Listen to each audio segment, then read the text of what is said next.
everyone, and welcome to this webinar on simultaneous elections, or what is also called One Nation, One Election. I appreciate all of you joining us this afternoon. We have a very distinguished panel of speakers whom I will introduce as we go along. My name is Jagdeep Chhokar, and I am one of the founders and trustees of the Association for Democratic Reforms. To begin with, let me just give a little background of the topic that we are discussing. The issue of simultaneous elections has been in the news for quite a while.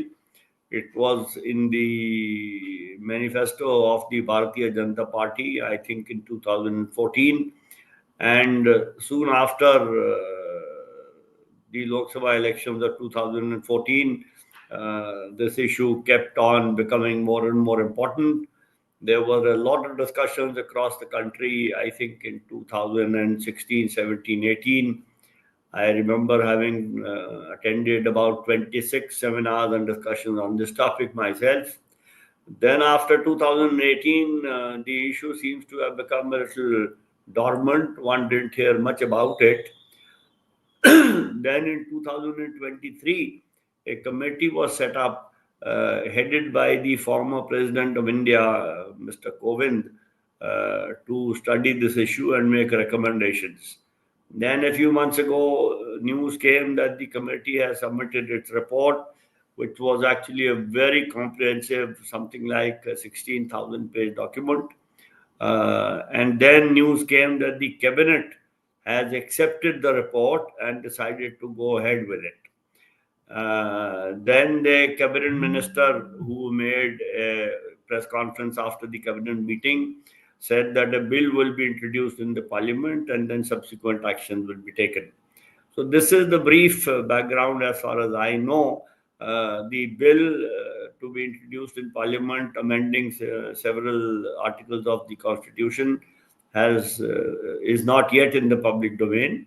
And I think this is enough for me to begin. I would request each of the participants to confine their comments to about 10 to 12 minutes, so that after that we can have a discussion with the participants. And also, time permits, we'll come back to the panelists again. The first speaker whom I will request to share his views is Mr. P.D.T. Achary. He is a well-known constitutional expert. He has been the Secretary General of the 14th and 15th Lok Sabha and the Lok Sabha Secretariat, Parliament of India. Secretary General is actually an extremely important person in the Parliament, which some of our participants in the audience may not know. He is the person who is responsible for the entire functioning of the Secretariat of the Lok Sabha. So after the speaker, I think the Secretary General is the most important person, and Mr. P.D.T. Achary held that office with distinction for a long time. He has been writing in the media, speaking on various discussions, and he is a constitutional expert, as I said. So I will now request Mr. Achary to share his views on simultaneous elections. Mr. Achary, please. You are mute, sir. Can you please unmute yourself?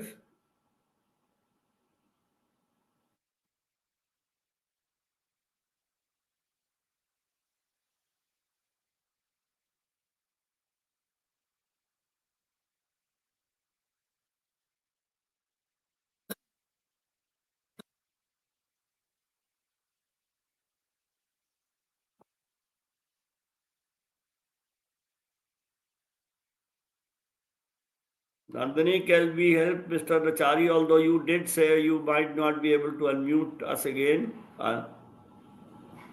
Yes, sir. So there is a mic option. Can you just... Can you hear sir. me? Yes. Can you hear me now? Yes, okay. Please. So thank you for saying such nice things about me.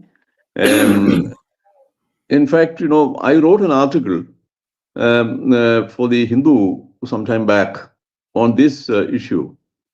or simultaneous elections. In fact, as I understand, the simultaneous election was suggested by the Prime Minister some years back.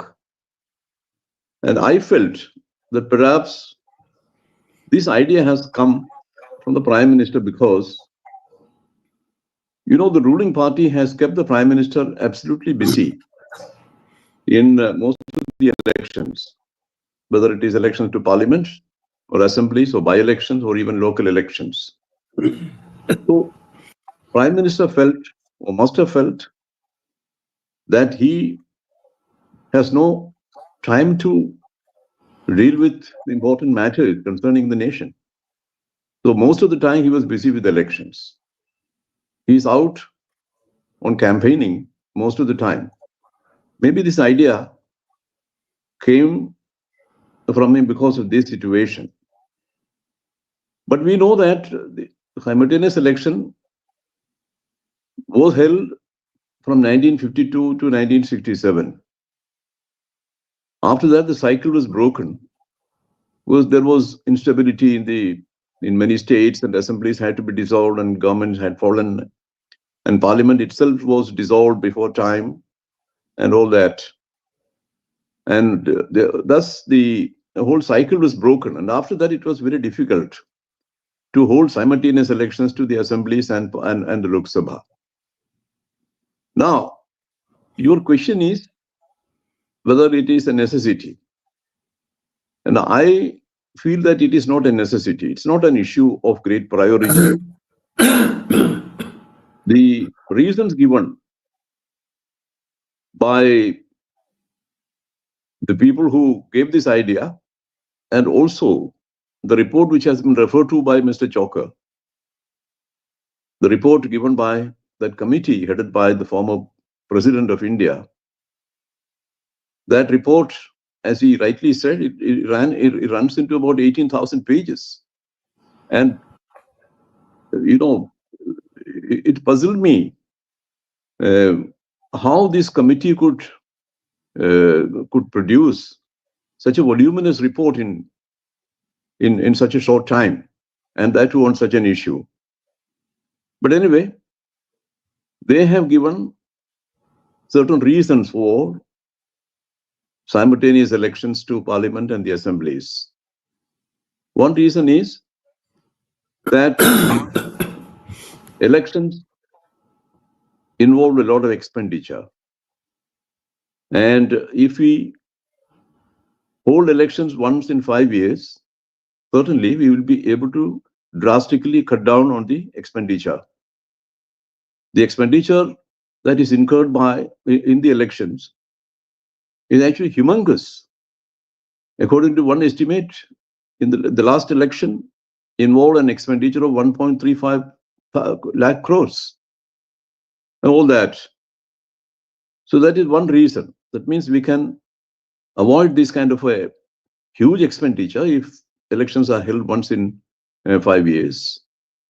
And then there was another reason given that was still more interesting, that because there are restrictions after the election dates are declared, there is the model code of conduct comes into operation, and then the governmental activities will come to a stop, and government will not be able to take any decision, and that affects the administration, and that certainly affects the whole developmental program of the government, and so on.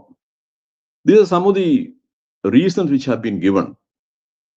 In fact, I looked into some of these things because it was very interesting to study this whole issue, and I found that I was just checking the budget, the central budget for ECI, that is Election Commission of India, for 2022-23, and that allocation, it was slightly higher than the earlier allocations, annual allocations. This was around 466 crores. 466 crores were allotted to the Election Commission in 2023-24, and obviously to meet the expenditure in connection with the elections of 2024. And 466 crores is not a huge amount. Then, of course, the state governments incur certain expenditure because under the statute, I think section 170 of 160 of the Representation of People Act 1951, the governments have the power to requisition buildings and vehicles and premises and all that in connection with the elections. Article 324(6) says that the governor and the president are duty bound to provide all the staff necessary to the election commission on their request for conducting the elections. So that would involve certainly some expenditure. But even then, the expenditure that is incurred by the government is not such a humongous thing. Maybe 1,000 crores, 2,000 crores, or 3,000 crores. Of course, I do not know the exact figure. Our distinguished panelist, the former Chief Election Commissioner, is here. He may be able to shed more light on that. But the point is, the election expenditure that is incurred by the Election Commission, because after all, Election Commission is the authority which is given this task of conducting elections. This is not such a huge amount. But then, how do we explain this 1.35 lakh crores rupees that is spent on the elections? That is done by the political parties. Political parties are incurring huge expenditure. Everybody knows that. There has always been a clamor to curtail this expenditure. And of course, in that context, there was a suggestion for state funding of elections, which of course was debated for some time, but it has not taken off the ground. Government has not either found it feasible, or government did not take any interest or much interest in that. But the political parties certainly spend a lot of money. And we all know that this money is coming from the corporate houses. Where else can it come from? After all, political parties cannot build such a huge corpus of money by collecting 1 rupee or 2 rupees of membership fees from their members. Therefore, the money has to come. Money is coming from the corporate houses. That is the money which these political parties are spending. Now, one of the reasons the government gives, or the report gives, is that this money, one of the justifications, so to say, for this is that this money can be the money that is spent, the humongous amount of money that is spent in the elections can be saved. If it is saved, then it can be used for infrastructure building and so on, nation building. But then the money that is spent by the political parties, is not available for infrastructure building in this country.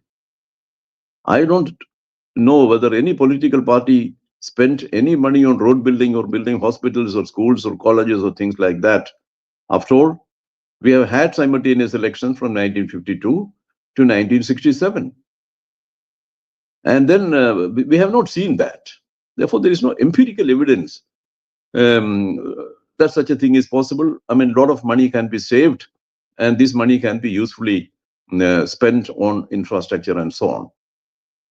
So these are some of the decision making is the decision making suffers because of the model code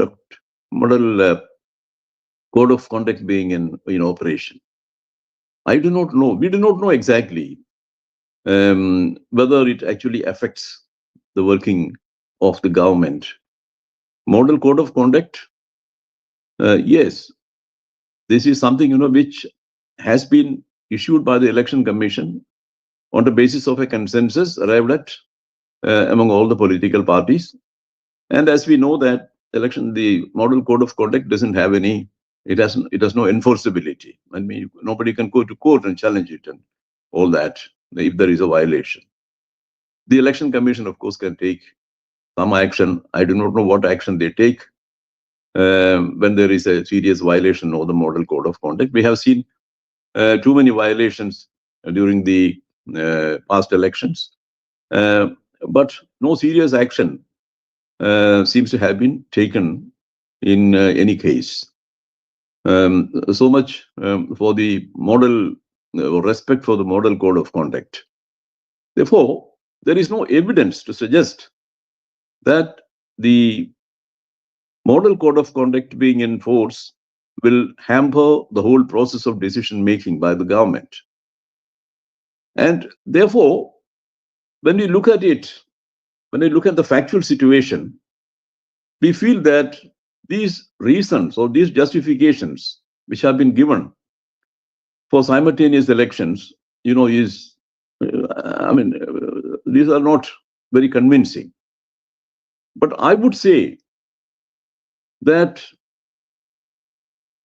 frequent elections or periodic elections are good for Indian democracy. That is my opinion. Because the elected representatives of the people will feel the need to go back to the people and look after their needs. Otherwise, they will not. If elections are held once in 5 years, in fact, these representatives will forget the people because they do not feel compelled to go to them and address their problems. And then, if you look at it from the angle of the government, a government will know which way the wind blows if there are elections. And then they can course correct. There may be some pushback from the people on certain policies and programs of the government. And the government will know whether people have liked it or not. And accordingly, they can course correct. These are some of the advantages of having frequent elections. And so, to conclude, I would say that simultaneous election is not a matter of priority. It is not necessary. I do not know whether it is a distraction or not. I have not applied my mind to that particular aspect of this question. But certainly, I would say that this has certain benefits.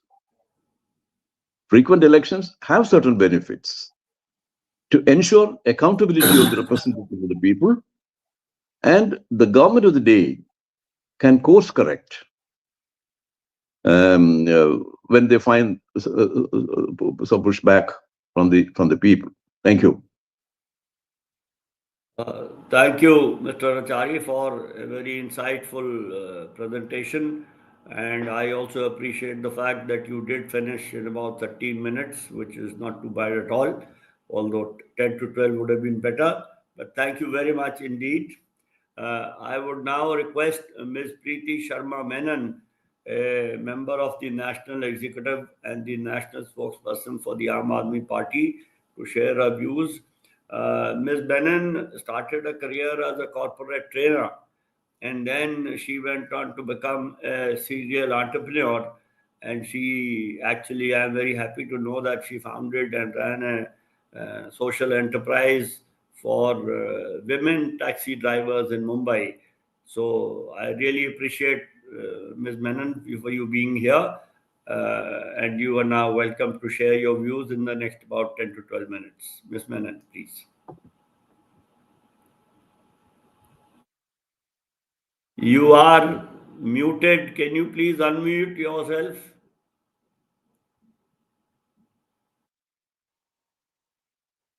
Thank you, Jagdish, for firstly letting me know that I'm mute.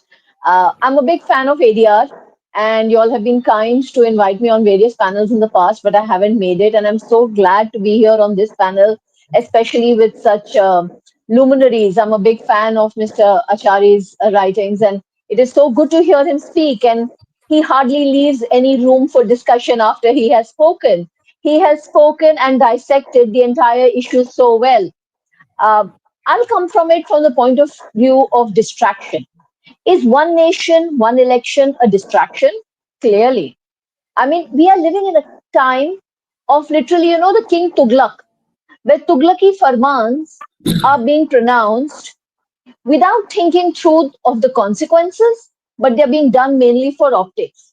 We saw that happening with demonetization.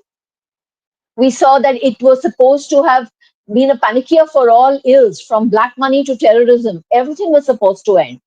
But none of the supposed results which the government promised would happen after demonetization have happened. In fact, it was a big blow to the economy. We saw that with the midnight launch of the GST without actually seeing it through, on how much it damaged so many small businesses. So this government has this need to come at 8 o'clock on primetime television and make announcements just for optics without actually thinking through. A 16,000 page report created in such a short time without consultation, I might add. There have been no constitutional experts that have been asked to opine. There have been no other political leaders of opposition parties or states asked to deliberate on it. It is a report made behind closed doors, given to the cabinet, and the cabinet has decided to go on with it. So, this is a very, very non transparent, a very, very opaque method of trying to push in an idea which they feel will have some kind of optics that will distract us from the real problems that we are plagued with today. I mean, the price rise is enormous. It is difficult month on month for us to manage our home budgets. I don't know how the country is functioning, but our home budgets right now are in a big problem. The rupee is falling continuously. We are now competing with the Afghani currency. That's how well our currency is doing internationally. We have a huge problem of unemployment. Today, I come from Maharashtra. In our state, we are sadly known for farmer suicides. Today, farmer suicides are being overtaken by suicides of young men. And joblessness is one of the major reasons why that is happening. In other states, I have been in Punjab. Joblessness is resulting in drug addiction, and our government is trying to address that. So there are so many big issues to deal with, which this government has categorically failed at. So it can either divert our attention by trying to create, some kind of public enemy number one in different cases. So sometimes it is love jihad, and sometimes it is bhais chura ke bhag jayenge, and sometimes it is ek rahenge to safe rahenge. So they try to create a distraction by divisive politics, or they try to create a distraction by throwing us into a debate of an issue that is never going to materialize. Let's be really honest about it. This is just like the women reservation bill. There was so much aplomb that, oh, now there's going to be 50% reservation for women and we're going to get it soon. And then what's happened now? Do we see it likely to happen in the coming election, in the next election? Will it even happen in 2030s? Unlikely. Because these are just jumlas which they throw and they don't see them through. So, one nation, one election, firstly, is a physical improbability in getting itself passed. I mean, the kind of constitutional amendments that require the concurrence of the state assemblies, it's not even going to happen. That's one part. The second part, as Mr. Achary so well put it, what are the reasons for it? They're all absolutely bogus. I mean, the reason that there is expenditure, the expenditure of the State Election Commission, and we will have other people talking about it, is a necessity for safeguarding democracy. Our forefathers have given their lives to give us this democracy. And can we not spend 400, 500 crores to ensure that it happens once in 5 years? I think that is the most absurd argument. And if they have to curtail expenditures of the political party, which Mr. Achary rightly pointed out is never going to go to build roads or build schools, but if they do want to curtail that expenditure, they should just pass laws towards that. Like they monitor the expenditure of the candidate, put a cap on the expenditure of the political parties, find out innovative methods of curtailing the expenditure, prevent them from putting the hoardings that they put, reduce the advertisement budgets, cut down the expenses of the political parties, and there, presto, you have a solution. But that's not the intent. That is an excuse. The other excuse is that, that a one nation, one election will save us time and will ensure that the model code of conduct does not hamper our work.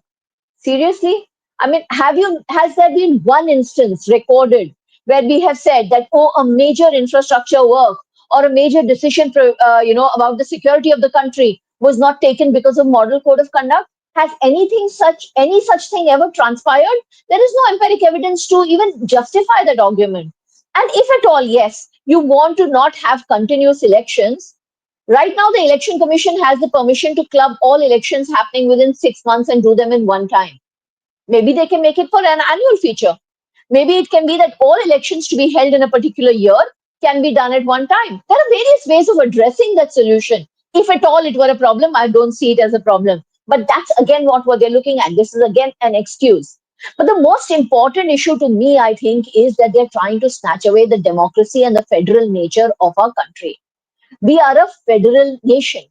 This idea that there will be one nation, one election. Let's suppose they decide that we are going to do it in the next assembly, local Lok Sabha election, or we're going to do it in the one after that. So what happens to an assembly which has just taken oath just 1 year before the Lok Sabha election? It gets dissolved. By whose right? It is an elected government. How can you one day decide that I don't care whether you've completed 5 years of your term, or whether you've completed 3 years, or whether you've completed 3 months? You're over. You go home now, and we're going to have elections again. So that itself is wrong. You cannot steal away the mandate of the people by suddenly dissolving an assembly because you've decided to time the election. Second is, like it happened in history, we've seen it. We started with one nation, one election, but various eventualities play out where assemblies and even the parliament gets dissolved. If that happens, the solution that this committee has given is we will hold an election in that state, but it will only be for whatever is the remaining term. So if in the third year the government falls, then we'll hold an elections for the next 2 years. And that's not wasteful expenditure, and that's not waste of time, and that won't hamper the work of the state. So I think that's ridiculous that if they plan that if I am a Maharashtra state and I formed a government along with the Lok Sabha election, but if my government dissolves like it has in the past in 2.5 years, then an election will be held only for a 2.5 year term. And then again, after 2.5 years, one more election will be held. So we are not talking about one nation, one election. We are talking about multiple elections, a hysteria of elections that will happen because we know what the BJP does in the last decade. We've seen it. They are going to destabilize state governments. State governments are going to fall every now and then, as they have. And when that happens, we're just going to have multiple elections for a 1 year term, for a 6 month term, for a 2 year term, for a 5 year term. That's absolutely absurd. I mean, I cannot even believe that this is being discussed as a mainstream idea. There are many other electoral reforms that we need. We need so many electoral reforms, and I think the focus should be on ensuring that the building block of this country is the local elections, is the Panchayati Raj system. I come from Maharashtra today, where 28 municipal corporations do not have a body since over 2 years. There are two places, Navi Mumbai and Aurangabad. They don't have an elected body since 5 years. This government, the central government, as well as the current state government, they are killing local democracy. If we need electoral reforms, we need them to safeguard and to empower the local self-governments. The local self-governments are not empowered. Even today, more or less, they're controlled by bureaucrats rather than the elected members. A mayor today in Mumbai has no powers compared to what a bureaucrat, a municipal commissioner might have. So I think there's a lot of room for electoral reforms, and there's a lot of work to be done. And those are the issues that should have been being debated. Those are the bills that need passing on how to empower our local government forms, systems, the Panchayat Raj system, the municipal system. Instead of doing that, we are just now trying to ensure that the emperor is anointed once in 5 years and every assembly follows suit. But it's not going to happen. And forget the opposition parties and people who want to protect democracy and people who are thinking about the country. Their own party will not allow it. Do you think Yogi Adityanath is going to allow his state elections to be completely subsumed by the Modi power? He will not. I mean, they've already paid some price for elections being held along with the Lok Sabha. So I think that this is an impractical idea. It's a Tughlaki Farman, which they're trying to implement. It's not even going to get implemented. Basically, what they're doing is they're distracting us from main issues. In a time when the media is subservient to the central government, in a time when even the judiciary is not standing up as we hoped it would, in such a time, to try and play tricks with our constitution is completely unacceptable. And if we need to get onto the ground to stop this, we will. This is going to really be a clarion call for a mass movement if there is any attempt to disrupt our right to have elections, because like Mr. Achary again very validly pointed out, elections make them answerable. They have to come back again and again and again and again to reply to us. And they should, they should come and they should explain. We are living in a world where a prime minister for the last decade has not held a single press conference. He is afraid of questions. If there is no accountability in 5 years, then we cannot even imagine what the state of affairs of this country would be. So I think that this is a very bad idea. I think it's an impossible idea. I think it's only a distraction to ensure that prime time, anchors can salivate on a master stroke and, can say, oh, wow, once again, the BJP has done something fantastic and Narendra Modi has, come up with a master stroke. It's going to be as bad and as impossible as the demonetization or any of their other ideas. That's it. Thank you, Ms. Menon. I must admit that you have spoken very well as a politician and also as a citizen, and I appreciate your what shall I say, spirited commentary on the state of the current government. Thank you very much. Our next speaker will be Mr. Rawat. I don't know what all to say about Mr. Rawat because he's an old friend of mine. He's the 1977 batch of the Indian Administrative Service. He was allotted the Madhya Pradesh cadre and he has served that cadre with great distinctions in many capacities, including being the Chief Secretary of the state. He has also been given the Prime Minister's Award during his tenure as Principal Secretary in Madhya Pradesh. After his retirement, he was appointed as an election commissioner and then he became the Chief Election Commissioner. We worked together when he was Chief Election Commissioner, and some very significant things were done during this tenure as the Chief Election Commissioner. And it's a pleasure to have you here, Mr. Rawat. And please go ahead with your views as best as you can. Thank you very much. Thank you, Professor Chhokar. I hope I am audible. Yes, you are. Okay. Panelist Mr. Achary, Ms.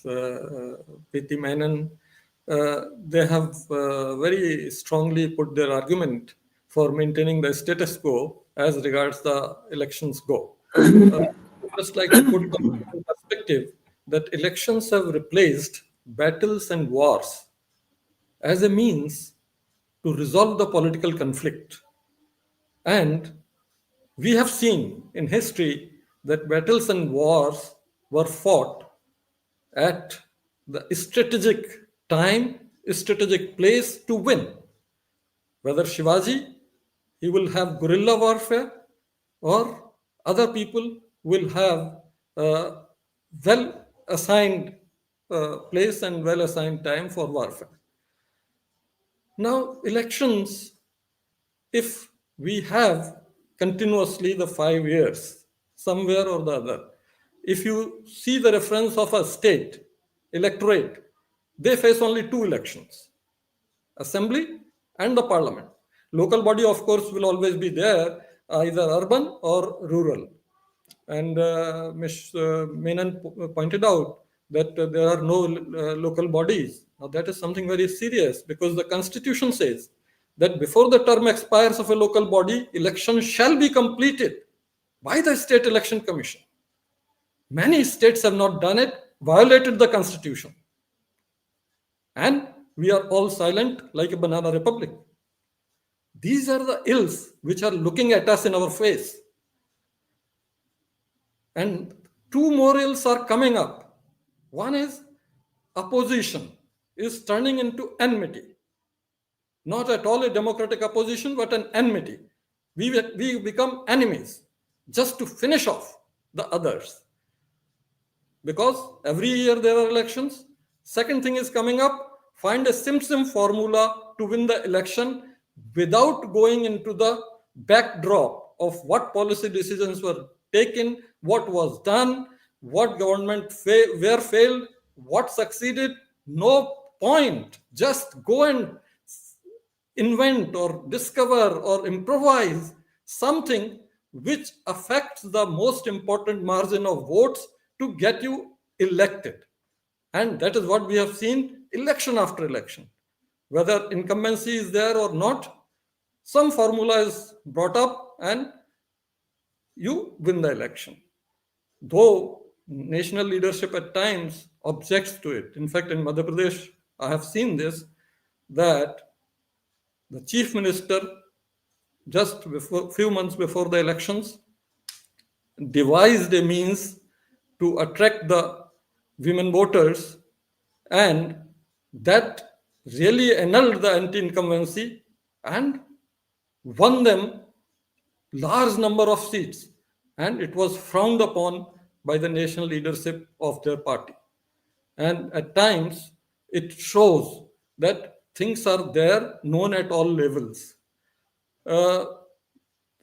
With these things in mind, if some reform on elections timing and elections place is carried out, it will really defeat these very ad hoc devices to win elections and make the politicians under compulsion to apply their minds seriously for the issues. Like Delhi is choking, nobody is bothered, and it has been choking for so many years. Yamuna fumes are so deadly that all those people living around Yamuna, they are having strange kind of diseases and not getting any treatment. Those are the things which just get obfuscated. Nobody minds. Everything is okay so long as we win elections. Once you win elections, you will be there for 5 years, willy-nilly. Nobody can touch you because you have won it. You have won the mandate, people's mandate. Whereas if political leadership, they respect opposition doesn't become enemy, they will have a lot of time to focus on such major issues in afflicting our nation. I think things will be better. However, to come back to one nation, one election, this was proposed by Election Commission in 82-83, that these elections have gone out of sync after 67, and we would like them to come in sync again so that you get plenty of time to focus on major issues afflicting the country. But those amendments were not, in fact, put to vote or materialize, and therefore Election Commission, being bound by the Constitution and Representation of People Act, continued to hold elections as and when the term was expiring, and before 6 months they started the ball rolling, and elections are being held according to existing legal framework. There were 3 points which Mr. Achary made. I would agree there that Election Commission's expenditure, total expenditure on Lok Sabha election or any election for that matter, that is in India the minimum in the world. We spend only $1 a vote. Means in Lok Sabha we will be spending around 8,500 crores, nothing more. And this includes the cost of EVM and VVPAT as well, amortized on elections it has been used. So if it has been used for 5 elections, 1/5 of the cost will be added, and that is the total expenditure of Election Commission, all state, central, everything included, nearly 8,500 plus minus, because $1 a vote, 100 crore voter, it makes that much, 8,500 crores. Second issue was MCC. Yes, MCC is not having legal backing, but it is that missing of legal backing that makes it potent, that makes it important.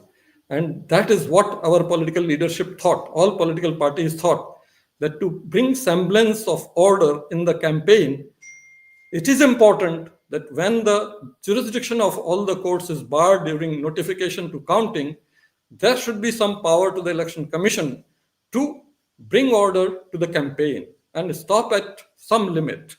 And I feel that our MCC is a model example for the whole world. And wherever I spoke about MCC, in Harvard, in University of New York, everywhere the professors showed keen interest as to how India, such an underdeveloped country, could think of this kind of instrument to bring order to the campaign. We don't have any such thing. And therefore, I feel that without legal backing, MCC is very potent and very useful, and it should remain. However, it is not the cause for calling for one nation, one poll. It cannot be, because MCC provides that no work shall be affected. Everything shall continue. Only the new announcements and new allurements through declarations should not be done which influence the voter. That is all. So MCC doesn't come in the way of working. However, what comes in the way of working? Political leaders throughout the 5 years are in fighting mode, abusing one another. So they have hardly any time to focus on work. Second, senior officials, because political leadership is responsible for vision, for direction, for starting the things rolling. And execution is senior officials. Senior officials are busy 5 years going to elections either as observer or as somebody else, and the secretariat is empty for at least 3 to 4 months in a year. Central paramilitary forces from very crucial places where they are deployed with lot of due diligence are withdrawn for elections every year and thrown into the sort of rough and tough of Indian terrain, where they have to fight with unknown problems and safeguard the EVM, VVPAT and polling parties. That happens every year and many times. Like this year we had 3 tranches of election. Next year also we will have 2 tranches. Every year we have so many elections. So this dislocates very, very important things. Security, because paramilitary forces go away. Work, because political leadership is busy fighting elections. The officials, senior officials who are the second rung in our country for making changes to our state of affairs, they get busy in elections as observers or somewhere else. These are the points which have to be looked into, and some remedy has to be thought.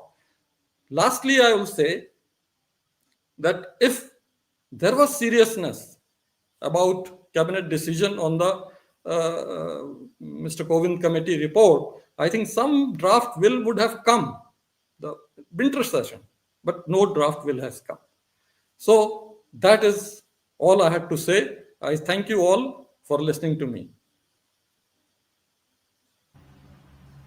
Thank you, Mr. Rawat, for a very comprehensive presentation done exactly in the time that was expected. And I think your experience as an administrator and as an election commissioner and as a chief election commissioner came through during your presentation. Thank you very much indeed. Thank you.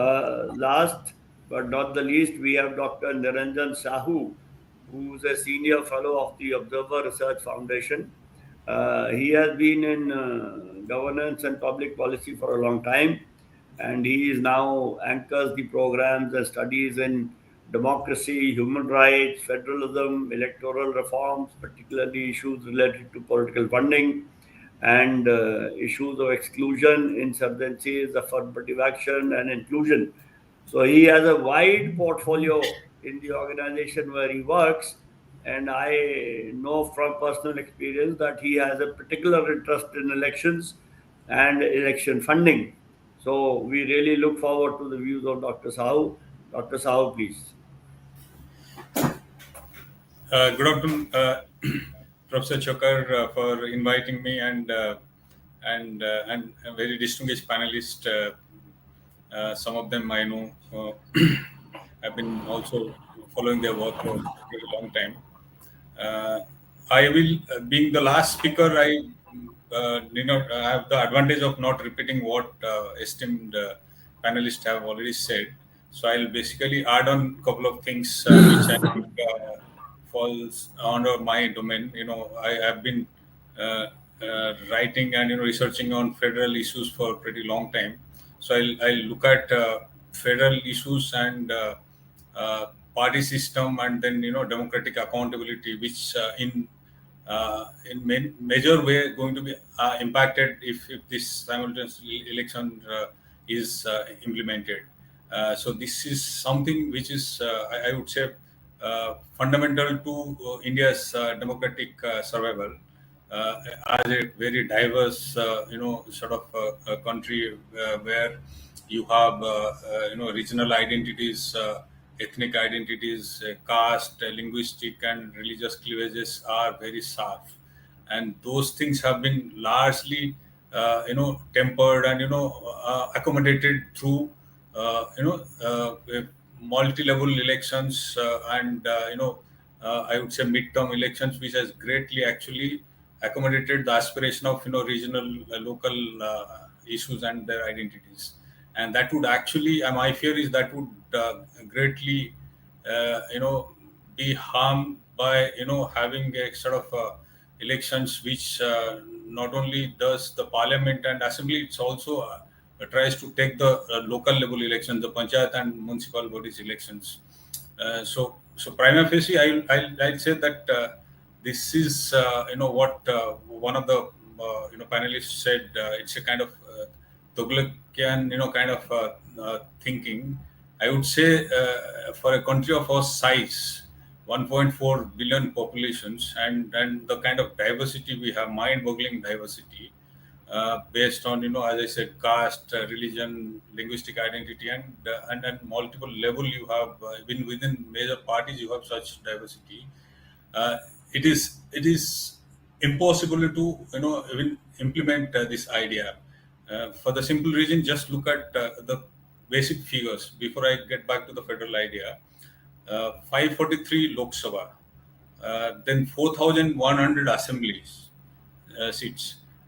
You have, if you take the urban body wards, 90,000 odd, and then panchayat bodies are almost 31 lakh, more than 31 lakh, and holding elections of this scale with very limited capacity of election commission, I would say, because election commission today even fear to conduct a state elections, even a mid-sized state elections, even it cannot conduct in just one phase. It does in a staggered, like 4 phase, 5 phases.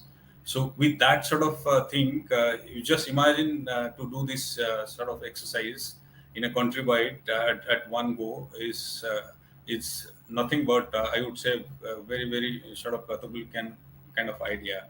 But leave that aside. Just now look at how it is going to impact the democratic accountabilities and then the federal system. Number one, India, we know that India's constitutional design, especially the federal design, was it has a great unitary bias, and states do not have the kind of autonomy or independence that you see in classical federal system like United States or Germany or Canada. So states in many ways we can truly what Casey Ware said it's a quasi kind of federal country. And for initial decades we saw the kind of centralization and then the sort of dominance of one party system under Congress. It greatly harmed the local aspirations and regional identity. Many of these things were subsumed by the national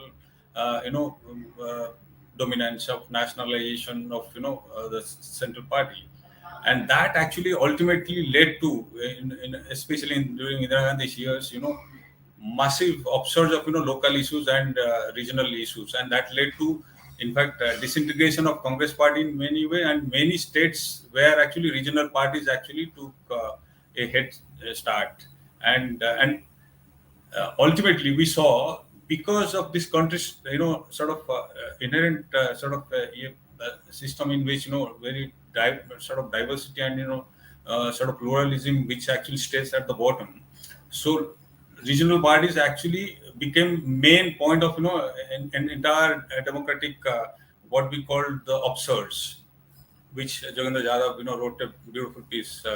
So this especially starting with the 1989 until 2014, if you see in this country, the federal idea were actually translated largely through political party and political contestations, and that's largely because of the series of coalition governments and then regional parties. They're the one who actually articulated many of those local sort of issues and interests, which are actually in many way ignored by the one party dominant system. So, in a sense, if you look at India's democratic ethos and democratic aspiration, have been really greatly served in those 3 decades between 89 to 2014, and since 2014 we are back to similar kind of one party, one dominant party system, where actually your national issues take precedence over the regional and local issues, which is actually not good for a country of our size and diversity. That's number one. Second, if this simultaneous elections happens, I think the biggest hit is going to be the regional parties, as I said, and then many of the local issues. Because once you nationalize the election process, the nationalization of election process, what will happen is some of the scholars like Lucy Tillin and others have actually already done kind of studies. So if someone like Mr. Modi or who is a kind of populist leader with his charisma and communication skill can easily actually dominate the national system. In a parliamentary system, you have a tendency of presidential kind of campaign, and that is where almost from their study almost 80% of voters would actually vote for the national party as well as the same national party at the state level. So in a sense, this would actually lead to what we called the thing that we have developed so far, some kind of midterm election and democratic accountability, which the electorate can actually put on the incumbent government. This is something going to be thing of past, and that will be a major casualty of this sort of way. And this electoral process is likely to help the national parties, largely national parties, more favorably. So this is a second major concern. And then the third major concern is look at the kind of thing that we have been talking about, this simultaneous elections, which claims that the expenditure, election expenditure and frequency, election disruptions that happen to the governance, and it puts a financial burden on state exchequer, and then of course things about model code of conduct, which they say that it paralyzes the government for governance for a few months, which could be valid to some extent. But I'm saying my point is just two things I want to say. The cost of holding free and fair elections to elect a government of your choice of the people is a price that can never be high. 8,000 crores, what former chief election commissioner said, 8,000 crore, 9,000 crores spending is just is peanuts actually for getting a vibrant democracy. So it's a kind of trade-off, and almost all democracy actually do that. So I think that thing about cost of holding elections, election expenses, other thing as a sort of way is very simply kind of simplified kind of logic. It should be far more sort of grounded than this. And then the second issue about likewise MCC, that model code of conduct, and then other guidelines by election commission, which a lot of people think that as a sort of a governance disruptions. I think they probably simply do not have any idea that it is MCC, model code of conduct, and some of the guidelines that election commissions, which almost takes over the governance of that particular state, or even several states where you have the elections, is something that is actually has helped us, served us very well in terms of providing not only kind of regulating the activities or populist measure by the government that is in power, but it's also allows some kind of level playing field for the oppositions. Otherwise, it will be completely one-sided, and the government that is in power can actually do. And we have that experience. Because of that, we actually enacted something called MCC. So I think these two things, that logic, that these two things, the cost of elections and then price that about that disruption through MCCs are, I think, doesn't hold real ground. And then the final thing I want to actually say, that differential outcomes of elections, that when we hold elections, that differential outcome that we have seen because of the split voting. Quite often, that people vote for the national party for the Lok Sabha, while they vote for the state government, say opposition party or regional party, has actually worked wonder, actually putting a kind of check. Because in India, unfortunately, election is the only actual accountability mechanism that is available for the voters, and we have no actually other accountability mechanism that you find that in many advanced democracies, where government can be put under check, or something can be done, like what you are now witnessing in South Korea. The president declares martial law, but immediately even many from his own party actually come and vote against it. That can happen in a democracy like in Korea. It will never happen in India. So India only instrument is for voters is the elections. Through election they can boot out a government and put some accountability. So that actually thing will be also lost once you have simultaneous elections, and if someone has the charisma, he's populist, or has national appeal, or he uses religion or any other thing for that matter, or you have a grave crisis like Balakot or some major national crisis. So easily that national party can capture actually both state as well as national elections, and there we'll be losing that accountability mechanism or instrument that is available for the voters. I'll stop here.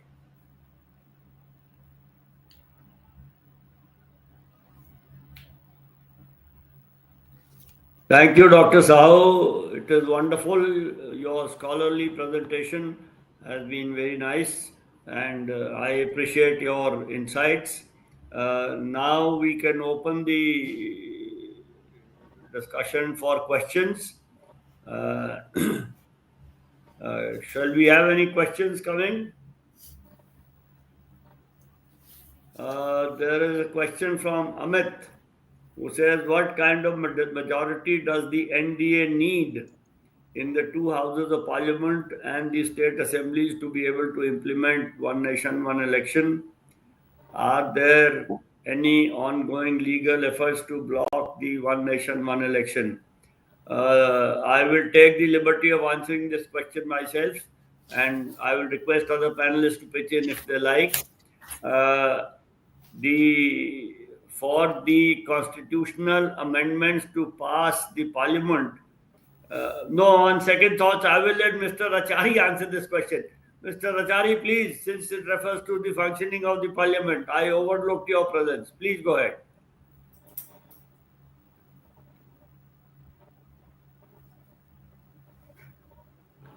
Please unmute yourself. You are muted, sir. Please unmute yourself.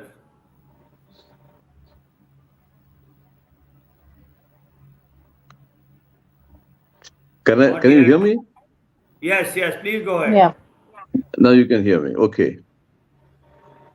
See, to amend the constitution, the government has to bring a bill, and the bill should get the support of the majority of the total membership of the House, plus 2/3 of the members present and voting. Now, suppose all the 543 members are present on a particular occasion, and if voting takes place, then a constitution amendment bill will be through if it secures the majority of 300, around 362, 63 votes. Only then it can go through. Less than that, the bill will fall through. So that is the position. Today, suppose the government brings a bill for implementing this one nation, one poll, simultaneous elections. Yeah, they require about 363 votes. Now, the present coalition, as I understand, has around 292 members supporting them. So there is a huge gap between 292 and 363. That means they will have to get the support of the opposition parties. Now, we know that the opposition parties have taken a position against the bill, against this proposal. They do not want this. And therefore, they will not support this bill.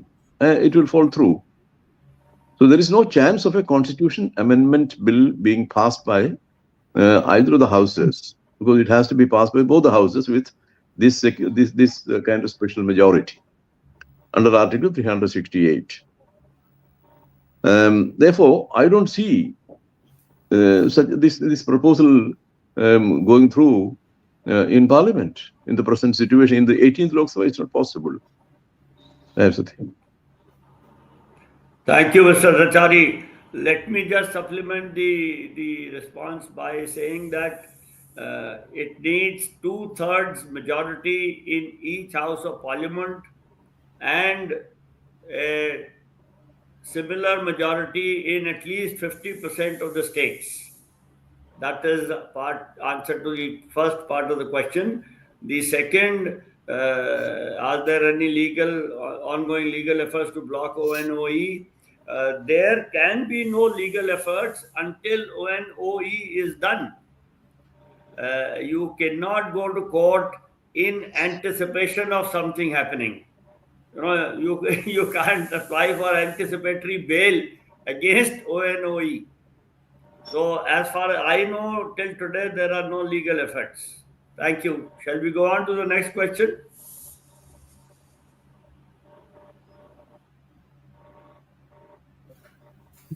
So the countries which have fixed terms also have proportional representation systems under which the overall percentage of votes received by the parties determines the number of seats they have in the House, and that number will not be allowed to change even if some MLA MPs decide to resign. Fresh election to their post will not be held, but their position will be filled by the person next on the list of names, which is fixed. What we need is a fixed tenure through proportional representation system and not one nation, one election. Your opinion and comments on this. This comes from our friend Katyani Chamraj, who is a very knowledgeable person on this area, and I welcome any of the panelists to respond to this. Anybody would like to respond to this? Well, since there is no volunteer, Katyani, I will say, sorry. I can. Please go ahead. I think this is, yes, sir. The PR system, I think for long time people have been debating that India's fast postal system actually creates a lot of time problem, because if you have, it's like, winners takes all, and all other votes actually do not really matter. So that is, goes against the basic representative system, because a lot of votes actually go completely waste. That's one. And second thing is that it also, together with anti-defection laws, other thing, this has actually created a hell lot of distortion in the system, and we have seen horse trading and all kind of things for many years. Although anti-defection was created to stop that, but it has not really. In fact, it has created more distortionary sort of a, which many of our, some of the panelists actually have written. But I just want to say that, having this PR system of the thing, how does it actually address the fluidity of the party system, the instability, political instability? That cannot be really managed by introducing PR system. In fact, PR system also creates ethnic cleavages and sort of more communal agenda stories actually. And we have seen in many countries where they had to actually tweak it to in some or other make it more mixed kind of PR system. So I think that would not really answer the thing that we are looking at when we look at the government collapse, or or some parties actually they fragment. I think there are more structural issues to that than just answering that by introducing a new electoral system through PR. I think that would not answer the structural issues. Can Thank I you. just can I add one or two Yes, things to what yes, he has please. said? Yes, please. Actually, the proportional representation system, in fact, it was debated at some stage whether it is suitable or we should move on to this proportional representation system instead of this first past the post that we have today. So here, the problem is India is such a vast country and there's so much of diversity and there are multiple political parties and it is actually the parties which will decide who should represent the people as per their share in the vote or whatever criteria they fix. The point is that these representatives of the people who are selected by these parties, these representatives have no contact or connection with the people. That is because parties decide who should represent a particular area or particular constituency or things like that. Of course, I have not studied it in detail, but some kind of a surface view I have about this proportional representation system, and that is one of the reasons why this was not favored by the constitution makers in our country. And that is, I think, that is what I wanted to add to what what Mr. Sahoo has said. No, thank you, Mr. Achary. You have hit the nail on the head. A proportional representation system, first of all, is a very complicated system. It sounds very simple, but when you start working out the proportions and details, it needs a very high level of maturity on the part of the political parties. And as Mr. Achary says, because the political parties decide who will represent the people don't decide. And therefore, given the high level of maturity required, I would venture to say that we are not at all ready for a proportional representation system because, and this is the controversial bit which I normally should not be saying, our political parties are far from mature. Number one, none of our political parties, with apologies to Ms. Menon, none of our political parties are internally democratic. And unless a political party is demonstrably democratic in its internal functioning, it does not qualify to be a political party in a democracy, in my view. And therefore, to get the proportional representation system and give even more power to political parties who do not behave responsibly, I am sorry to say we are not ready for proportional representation system at all. Can we go on to the next question? Will it be better option from the point of view of voters to conduct parliamentary election and all state assembly elections 2.5 years apart, offering opportunity midterm evaluation mutually? Yashodharan. Any of the participants would like to comment on it? Yeah. Yes, Mr. Rawat. Actually, we are here to discuss necessity of ONOE, not about permutations and combinations of all kinds of things which have been discussed in Niti Aayog, in Law Commission, in Election Commission recommendations. So I think we should not be unnecessarily widening the scope of the short talk which we are holding. Thank you very Also, much. I'd like to add a bit please. here. I think don't fix what is not broken. Okay, right now we have a democratic election which takes place, which is fair and largely free, and we should stick with it. It needs electoral reform at that level. We need the MCC to be stronger. We need action to be taken against flouting of the MCC or any kind of election code that like here in Maharashtra, cash was caught with leaders. Instead of actually making anybody culpable and punishing anyone for it, those political parties have gone and sued the media that exposed it. So I think a lot of reform is required in the existing process. We don't need to reinvent the process. We just need to make sure that it works. Thank you very much. Very, very nicely said, Mr. Rawat and Ms. Menon. Thank you. Let's go on to the next question, please.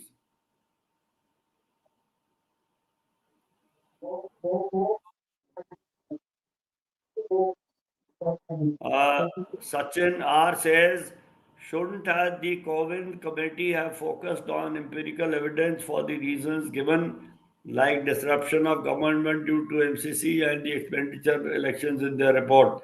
I guess this is less of a question than an opinion, and I agree with you. That's all I can say. Shall we move on to the next one? Ravindra Yadav, if one nation, one election is implemented, then what will the Election Commission of India do the rest of the time in 5 years? Mr. Rawat, this is meant only for you, sir. They have many responsibilities, holding elections to the offices of president, vice president, Rajya Sabha, state assembly, state councils, all those things, and then by-elections, because there will be natural deaths of sitting members. All those things are there, and election commission is a very small, minuscule office, and their presence will not cost us much, and all these responsibilities will be handled very well. On a serious note, I started to take a lighter view of this question, but I think on a serious note, Mr. Yadav, the Election Commission of India does a whole lot of work when the elections are not on. The 15 days or 1 month of the election is the pinnacle of 5 years of preparation. And the kind of detailed work they've done in terms of electoral rolls, in terms of constituencies, in terms of straightening and making the procedures more robust is very complex. And I assure you, they will not be out of work in the 5 years in between the elections. Actually, can I say one thing? Yes, please. Can I say? Actually, we should not worry too much about the election commission being sitting idle and all that kind of thing, because election commission is a serious organization, a constitutional body, which has been given a particular task, and so this is actually an unnecessary question whether the election commission will have any work during the rest of the period and all that kind of thing. They have a constitutional duty to function. They are performing a very, very important function in preserving democracy. That is the thing. Thank you. Thank you. Let's get on to the next one. Sachin R says, Shri Rawat sir mentioned that it is important that the MC does not have legal backing. Wouldn't legal backing for MCC give the ECI more power and teeth to ensure free and fair elections? Rawat sir, it is addressed to you directly. Legal backing would mean the cases will linger for years, and that's why we are not able to fight criminalization in politics. MCC means executive summary trial in a day or two, and action is taken immediately. Even these decisions can be questioned by way of election petition after the results are announced. So all these decisions are very good, very effective, and are giving semblance of good natured campaign, whatever is possible within the four walls of MCC. Legal backing will be fatal for MCC. Thank you, sir. Can I add something more to? Yes, please. Yes, please. Actually, there's a lot of misconception about this MCC. Yeah. MCC, although it is not legally enforceable, that's a fact. Everybody knows that. But the point is that Election Commission, as a constitutional body tasked with conducting the elections, it has enormous powers. Under Article 324, the Supreme Court has said this on many occasions in many cases, that 324 is a reservoir of powers. The Election Commission can exercise the powers depending on the requirements of the time and the nature of the problem which they deal with in the elections. So to conduct the election, so Election Commission has all the powers. So far as MCC is concerned, as Mr. Rawat had already explained, MCC doesn't prevent the government from taking decisions or going ahead with the decision. Only thing is, the ministers should not announce financial grants and projects involving finance after the MCC has come into operation. That is the only thing. Therefore, there is no question of MCC, the election MCC hampering the process of decision making by the government. That is not there at all. Then, if you look at that, the symbols order, there is a specific mention about an action which the Election Commission can take if there is a consistent, there is a continuous defiance of the Election Commission's order. That is even withdrawing the registration of a political party. Withdrawing the registration of a political party is a very serious kind of thing. So Election Commission can even go to that extent in taking action under this Article 324. That is the thing. So Election Commission has enormous powers under Article 324, and in case there is a defiance of the MCC, continuous and persistent defiance of the MCC, certainly Election Commission can take very drastic action. Of course, candidates can be taken off the campaign.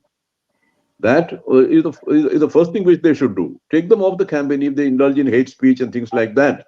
Absolutely. We have seen that, but unfortunately, I don't know, for reasons best known to them, Election Commission doesn't seem to have taken such action in the last elections. I do not know why. They do have the powers. There's no question of lacking, Election Commission lacking in powers. They do have enough powers under Article 324. Thank you. Let's move to the next question. Mr. Krishnamurthy, expenditure of ECI is not causing concern. Expenditure of political parties and candidates do cause concern. If effective electoral reforms are carried out, it is not important. Thank you, Mr. Krishnamurthy. But no political party is interested in electoral reforms. I must say, Mr. Krishnamurthy is also a former Chief Election Commissioner who came before Mr. Rawat, and we've had wonderful working relationship with him. I did not know that he's attending, but I think he is attending and is making this comment are a particular honor for us. Thank you, sir, Mr. Krishnamurthy.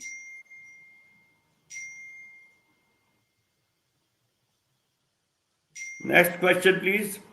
So we are done with all the relevant questions. Okay. Would any of the panelists like to say something in conclusion before I have my little say? Just one thing. Yes, sir. I will just like to clarify on two things. One is Mr. P.D.T. Achary's point about Election Commission not taking any such action. They have taken many such actions. Ministers were kept under house arrest for hate speech or anything. Only thing is that parties will not accept unless their desired result has come. And that is fair enough, because political parties have to fight it out, but not officials. Officials have to look at very, very objectively. And I think Election Commission has done a wonderful job. Second issue is regional parties. Mr. Sahoo, Dr. Sahoo made this point. Nanded result in Maharashtra, MP, member of parliament by-election was there and assembly election was there. All the assembly seats were won by ruling dispensation now. That means Shiv Sena, Shinde and BJP and all. And member of parliament won from Congress. So our electorate has matured enough to use 2 electronic voting machines placed in 1 polling station and express their decision as to who is fit to rule where. So that is something which we must be proud of, and we should not worry that regional parties will be hate or national party will sweep everything. I don't think in India that will be possible, and that has been proven time and again. 14, 19, in Odisha, in Arunachal, everywhere you see the Biju Janata Dal was given 2/3 majority, and BJP had not many seats. So I think this is something which is not really appropriately objective. Thank you. And I would just add actually what Mr. Rawat said in my final word, that which I emphasized, the differential outcome of elections. National parties getting Lok Sabha seats, states are majorly under the regional parties or smaller parties, has actually worked wonder in this country for last several decades to put a check on kind of authoritarian or kind of autocratic sort of transition of democracy. So that I think need to be really maintained, and the simultaneous elections would actually greatly flatten that that we have created through electoral process. So I think my fear is that the simultaneous election may flatten the diversity of political culture and across India, and weaken the connectedness of voters with the state governments. That would actually, because everything would around a national party or sort of a major sort of a personality, or who has the charisma, the thing. So I think that centralization of political life would be a huge I think casualty for our democratic vibrant democracy that we have at the bottom. So I think that's where I think we should be really concerned. Thank you very much. Thank you, all the participants. We are about to reach 1.5 hours. So let me just add that I have rather strong views on one nation, one election, some of which are, or all of which are in the public domain. I have refrained from expressing my views because I think this was a forum where the panelists and the participants had to express their views. I am grateful to the panelists for expressing their views with clarity and with force. And I also appreciate some of the questions that were answered, although, as Mr. Achary said, one of the questions were not really necessary and were not appropriate. And Mr. Rawat also said that this question is beyond the scope of this discussion. So I thank you very much, all the panelists. Ms. Menon has left us because she had another commitment. Thank you very much, gentlemen, for being here. Thank you very much. And we can now close this webinar. Thank you. Sure. Thank you, sir, for holding this. Yeah.